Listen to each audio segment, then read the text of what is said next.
Welcome to the last breakfast. Please enjoy the video. You start by confirming the Xyron is powered and warmed.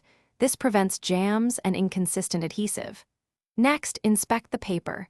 You want clean edges and the liner intact so the adhesive applies evenly. Once done, place the sheet liner side down, snug to the left guide, and make sure rollers contact the edge. You do this because alignment controls feed accuracy. Misfeeds cause crooked stickers.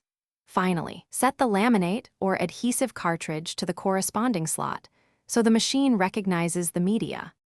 You now choose the correct mode, adhesive versus laminate, so the Xyron applies the right coating. Gently advance the feed with the manual lever or press the run button and watch the paper pass under the rollers.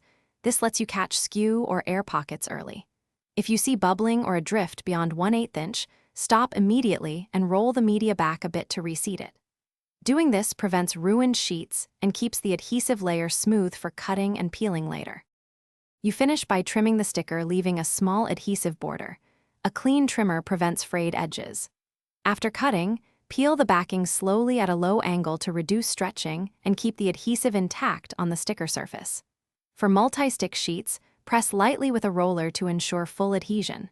If you encounter skipped adhesive or uneven coating, swap or reseat the cartridge, run a 1-inch test strip, and rerun the sheet. This verifies proper cartridge seating and consistent output before you continue. Thanks for watching. If this was helpful, leave a like and consider subscribing. See you next time.